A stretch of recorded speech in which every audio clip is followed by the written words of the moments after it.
प्रिय छात्रों, आज हम लोग पढ़ेंगे संधि। संधि क्या होता है, इससे कैसे प्रश्न आते हैं आपके एग्जाम में, 10वीं के परीक्षा में, 12वीं के परीक्षा में। ये टॉपिक, कुछ बच्चों का कहना सर ये टॉपिक बहुत टफ होता है, लेकिन हम आपको बताते हैं ये टॉपिक कोई टफ टॉपिक नहीं है, ये एकदम आसान टॉपिक है। देखिए आपको हम समझाते हैं और आपके आसान टॉपिक होंगे। और इस तरह के टॉपिक जैसे संधि हो गया, समास हो गया, इस टॉपिक को आपको आसानी से समझने के लिए आप हमारे चैनल को फॉलो कर सकते हैं। मेरा चैनल जो आपके 10वीं और 12वीं के एग्जाम के लिए आपको जरूरी पड़ेगा। ये देखेंगे संधि। संधि क्या होता है इसके बारे में पहले समझेंगे। ये संधि जिसका अर्थ होता है मेल, जिसको हम कह सकते हैं मिलन, जिसको कह सकते हैं मिलान, या जिसको कह सकते हैं जुड़ना, या जिसको कह सकते हैं जुड़ाव। अगर हम ये संधि, जैसे आपने कभी कभी हिस्ट्री में पढ़ा होगा, संधि मतलब जैसे वर्साय की संधि,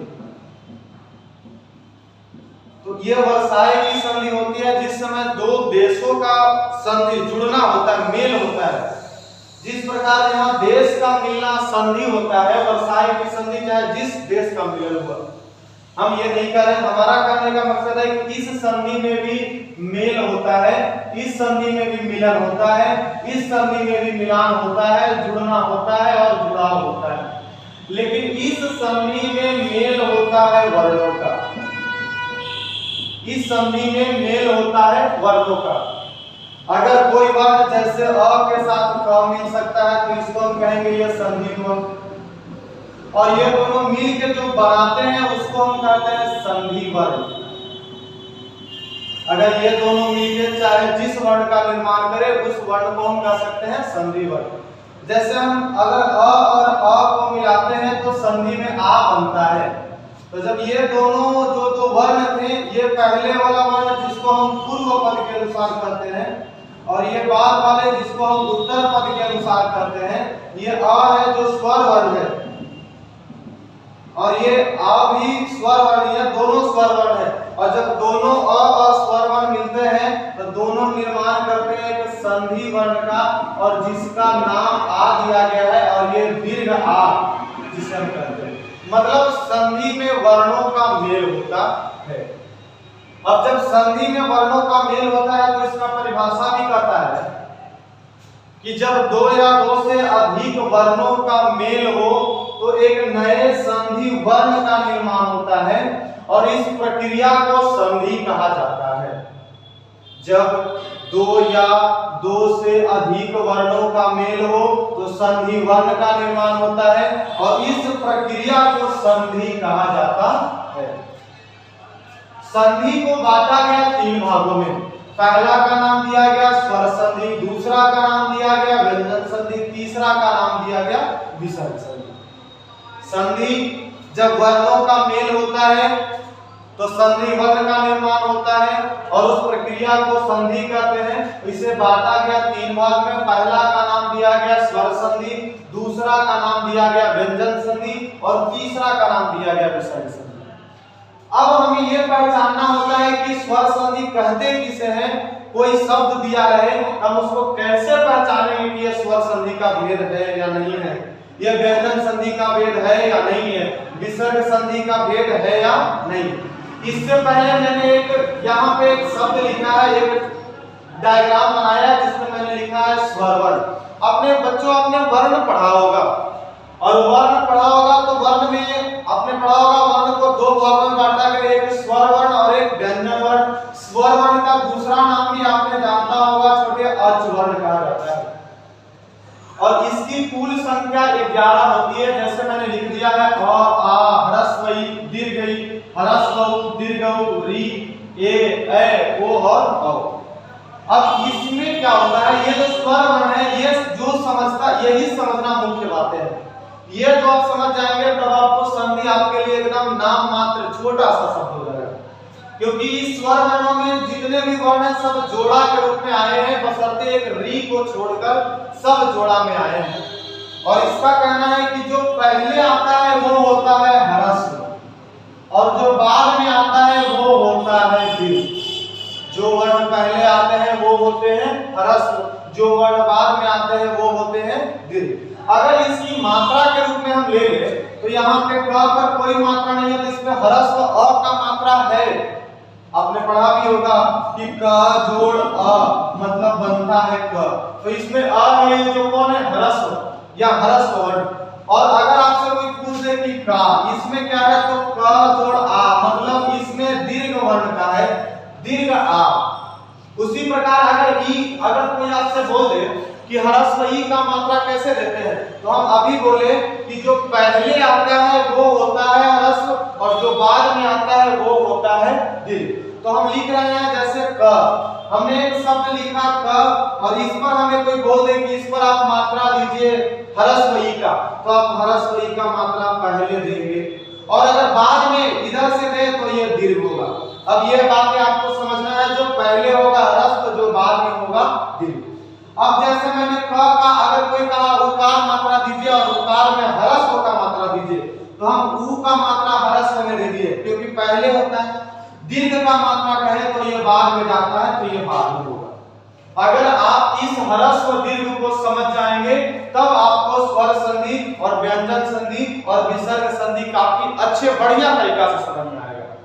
इसलिए आपको याद रखना है कि स्वर वर्णों की कुल संख्या 11 होती है, और जो वर्ण जोड़ा में होते हैं और जो पहले आते हैं वो ह्रस्व होते हैं और जो बाद में आते हैं दीर्घ होते हैं। और हमारे मात्रा की बात करें तो जो मात्रा पहले दिया जाता है वो ह्रस्व होगा और जो बाद में दिया जाता है वो दीर्घ होगा।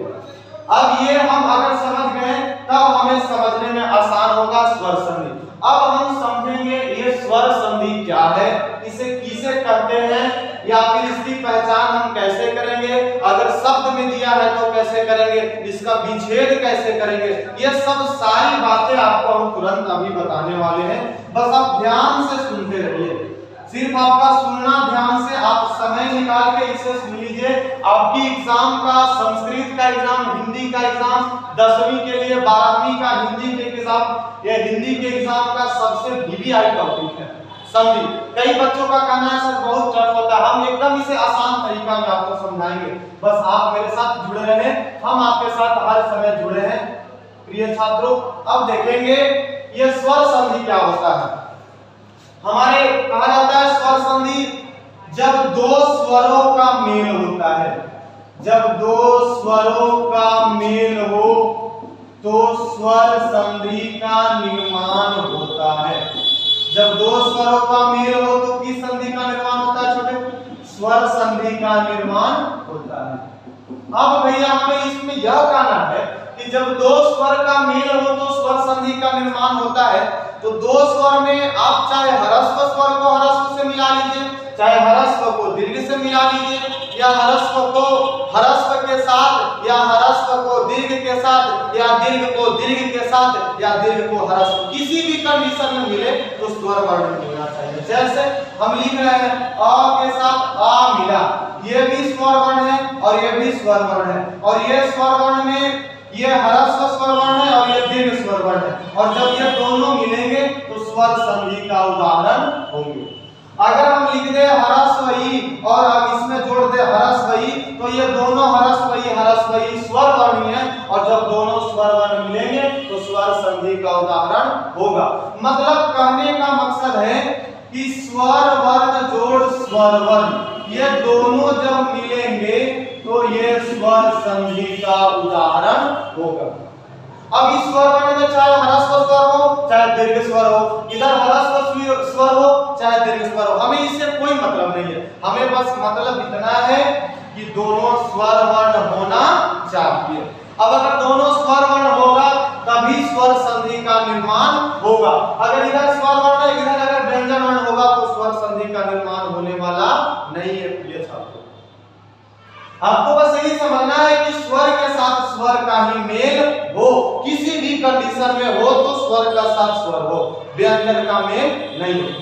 जैसे अगर हम कोई हमें कह दे कि बताओ अ जोड़ क ये स्वर संधि होगा, नहीं होगा छोटे, क्योंकि अ तो स्वर वर्ण है लेकिन क स्वर वर्ण नहीं है, क व्यंजन वर्ण है, इसीलिए ये स्वर संधि का उदाहरण होने वाला नहीं है। स्वर संधि का उदाहरण तभी होगा जब स्वर वर्ण के साथ स्वर वर्ण का मेल होगा।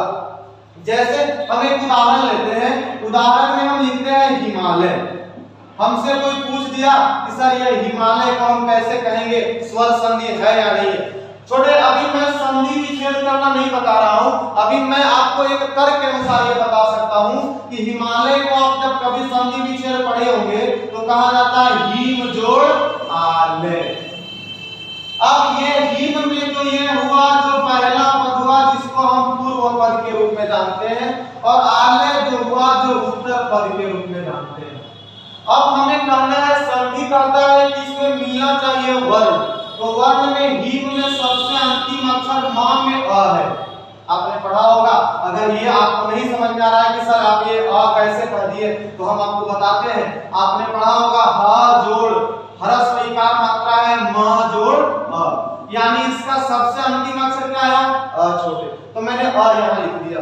अब इसका हमने सबसे पूर्व उत्तर पद का सबसे पहला शब्द, तो इसका सबसे पहला शब्द कहता है आ, यानी यहाँ पे मिला अ और आ, और तब जाके यह एक संधि शब्द का निर्माण करता है जिसका नाम लिखा जाता है हिमालय। हिमालय में ये बनता है आ, तो जब ये दोनों मिलते हैं तो बनाता है आ। अब ये भी स्वर वर्ण है और ये भी स्वर वर्ण है, बस इतना सा फर्क है कि ये ह्रस्व स्वर वर्ण है और ये दीर्घ स्वर वर्ण है। और जब ये ह्रस्व स्वर मिले या दीर्घ स्वर मिले, लेकिन है तो दोनों स्वर वर्ण, और जब दो स्वरों का मेल होता है तो स्वर संधि का उदाहरण होता है, इसीलिए ये स्वर संधि का उदाहरण होगा। अगर हम दूसरा एग्जांपल के तौर पर ले ले, दूसरा हम ले ले कोणार्क। हमने एक उदाहरण लिया जिसका नाम दिया कोणार्क। इसका होता है छोटे कोण जोड़ अर्क। तो अगर हम इसको विच्छेद करेंगे तो नाम में अ आएगा और इसका भी अ आएगा, और जब ये दोनों अ है तो दोनों स्वर वर्ण है, दोनों स्वर वर्ण में ह्रस्व स्वर है, और जब दोनों ह्रस्व स्वर या स्वर वर्ण मिलेंगे तो ये स्वर संधि का उदाहरण होंगे। ठीक है, ये स्वर संधि का उदाहरण। अब आप ऐसा कीजिएगा कि आपको स्वर संधि पहचानने में दिक्कत नहीं होगा, बशर्ते आप इसे थोड़ा ध्यान से समझना होगा। अब ये हुआ स्वर संधि। अब हम आपको व्यंजन संधि बताते हैं कि व्यंजन संधि को सर कैसे पहचानेंगे अगर दे दिया तब। तो इसके लिए भी एक ट्रिक है जो हम आपको बताते हैं। पहले ये वाला अगर किसी को स्क्रीनशॉट लेना है तो आप ले सकते हैं।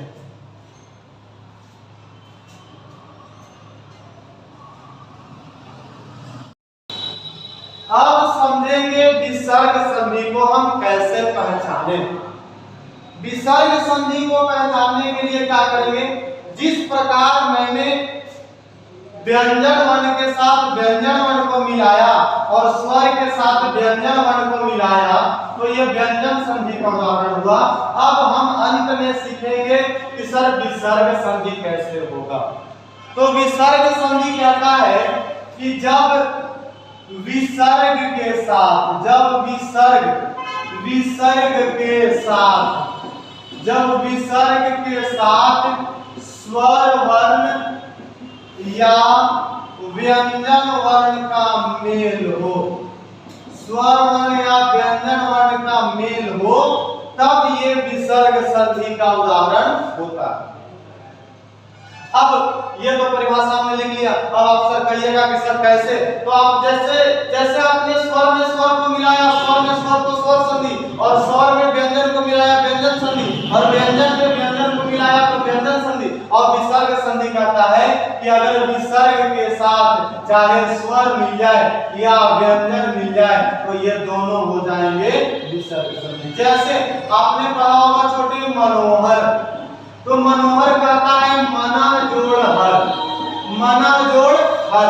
तो यहाँ मना में दो बिंदु विसर्ग हो गए और इधर स ह हो गए, तो ये हो गया विसर्ग और ये हो गया व्यंजन। और विसर्ग के साथ अगर स्वर या व्यंजन दोनों में से किसी का मेल हो तो विसर्ग संधि का उदाहरण होता है। दूसरा उदाहरण लिखते हैं निरोग। तो निरोग होता है नी जोड़ रोग। तो बताइएगा छोटे नी में दो बिंदु है, विसर्ग है और इधर है र, तो ये स्वर वर्ण है और ये व्यंजन वर्ण है। और जब स्वर वर्ण का मेल व्यंजन वर्ण से होगा, जब विसर्ग का मेल व्यंजन वर्ण से होगा तो विसर्ग संधि होगा किसी भी कंडीशन में। और अगर और कुछ उदाहरण है तो आपने जानता, अगर ये निरोग है तो आपने निश्चय पढ़ा होगा, निश्चय आपने निश्चय पढ़ा होगा, जिसमें कहा जाता है नी जोड़ चय। तो नी में दो बिंदु हो गए, विसर्ग और च हो गए, तो विसर्ग के साथ व्यंजन वर्ण का मेल होता है, तो विसर्ग संधि का उदाहरण होता है। अब उम्मीद है कि आप अभी कुछ कुछ शब्दों को स्वर संधि, व्यंजन संधि और विसर्ग संधि के आधार पर पहचानना शुरू कर रहे होंगे। और अगर अभी भी आपको नहीं पहचानने आता है तो अभी आप मेरे साथ जुड़े रहिए, और मैं अगले वीडियो में आपको बताऊंगा कि और इससे शॉर्ट ट्रिक और अभी मैं इसका दूंगा, और बताऊंगा स्वर संधि के कितने भेद होते हैं, इसको और कैसे पहचानेंगे, सर कोई शब्द दिया है तो कैसे पहचानेंगे, उसके लिए भी मैं आपके लिए अच्छा ट्रिक ला रहा हूं।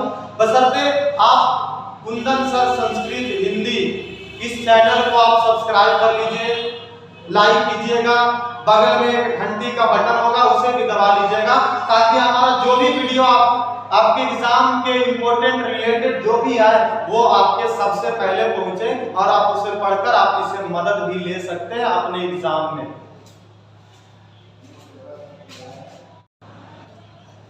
अब समझेंगे छोटे व्यंजन संधि। ये व्यंजन संधि, इसको हम कैसे पहचानेंगे? अभी आप बताएंगे सर आप स्वर संधि को तो बता दिए, व्यंजन संधि को जरा बताइए, इसको भी बताएंगे, आपको बहुत आसान तरीकों से बताएंगे, आप समझिएगा व्यंजन संधि क्या होता है। इसमें आपने पढ़ा स्वर संधि में जब दो स्वरों का मेल होता है तो स्वर संधि होता है। अब व्यंजन संधि कहता है कि जब स्वर वर्णों का मेल, स्वर वर्णों का मेल व्यंजन वर्ण से हो, स्वर वर्णों का मेल व्यंजन वर्ण से हो, या व्यंजन वर्ण का मेल, व्यंजन वर्ण का मेल व्यंजन वर्ण से हो, व्यंजन वर्ण से हो, तो व्यंजन संधि का उदाहरण होता है, तो व्यंजन संधि का उदाहरण होता है। देखिएगा छात्रों, छोटे इसलिए आसानी से समझना है, इसमें कोई तकलीफ नहीं आपको होगा। जिस प्रकार आपने स्वर वर्णों का मेल स्वर वर्णों से करके स्वर संधि पहचाना, व्यंजन संधि साफ कहता है कि स्वर वर्णों का मेल अगर व्यंजन वर्ण से हो, स्वर वर्णों का मेल किससे हो छोटे? व्यंजन वर्णों से, या व्यंजन वर्ण का मेल व्यंजन वर्ण से हो, चाहे स्वर वर्ण का मेल व्यंजन वर्ण से हो या व्यंजन वर्ण का मेल व्यंजन वर्ण से हो। जब स्वर वर्ण का मेल व्यंजन वर्ण से हो और व्यंजन वर्ण का मेल व्यंजन वर्ण से हो, तब ये उदाहरण होगा जो व्यंजन संधि का होगा। इसका ये कंडीशन है।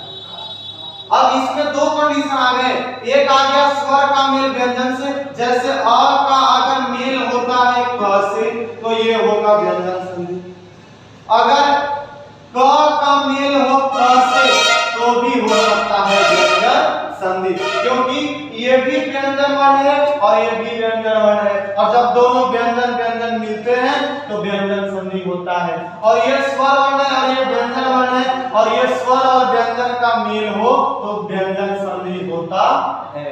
अब इसमें कुछ का कहना होगा कि सर आपने बताया कि स्वर वर्ण का मेल व्यंजन वर्ण से होता है, और अगर व्यंजन वर्ण यहाँ पहले हो और स्वर वर्ण बाद हो तब इसमें भी कोई दिक्कत नहीं है। चाहे व्यंजन वर्ण पहले हो और स्वर वर्ण बाद में हो, या स्वर वर्ण पहले हो और व्यंजन वर्ण बाद में हो, किसी भी कंडीशन में जब मिलेंगे तो इसका उदाहरण व्यंजन संधि होगा। जैसे आपने पढ़ा होगा छोटे संसार। अब अगर ये संसार को हमें पहचानना है कि ये कौन संधि है, तो हम अभी आपको तार्किक शक्ति पर बताते हैं कि सम जोड़ सार मतलब होता है संसार। और ये मां जिसमें हलंत है, और अगर मां में हलंत लग जाए तो ये आधा हो जाता है, और ये व्यंजन वर्ण होता है। तो इधर व्यंजन वर्ण और इधर स, ये दोनों व्यंजन और व्यंजन व्यंजन का मेल होता है तो व्यंजन संधि होता है। ठीक है। दूसरा उदाहरण हम लेते हैं, संस्कृत को लेते हैं। संस्कृत को ना लेते हैं तो संतोष को लेते हैं, जिसका उदाहरण होता है सम जोड़ तोष। छोटे सम में आ गया मां, इधर आ गया क, और ये दोनों व्यंजन वर्ण हैं, और जब व्यंजन और व्यंजन होगा तो ये व्यंजन संधि होगा। किसी भी कंडीशन में जब स्वर वर्ण का मेल व्यंजन वर्ण के साथ होगा और व्यंजन वर्ण का मेल व्यंजन वर्ण के साथ होगा तो ये व्यंजन संधि का उदाहरण होगा। समझ में आया? अब ये कंडीशन आपका रहा। अगर एक और कोई उदाहरण कर रहा है तो हम एक और उदाहरण देते हैं बाबू, आपको दे देते हैं उदाहरण छोटे सज्जन। सज्जन का उदाहरण देते हैं जिसमें कहा जाता है सत जोड़ जन। तो सत में आ गया त और इधर आ गया ज, ये भी व्यंजन वर्ण और ये भी व्यंजन वर्ण। अब जब दोनों व्यंजन वर्ण का मेल होगा, छोटे व्यंजन और व्यंजन का मेल होता है तो व्यंजन संधि का उदाहरण होता है। ठीक है, ये हुआ आपका व्यंजन संधि।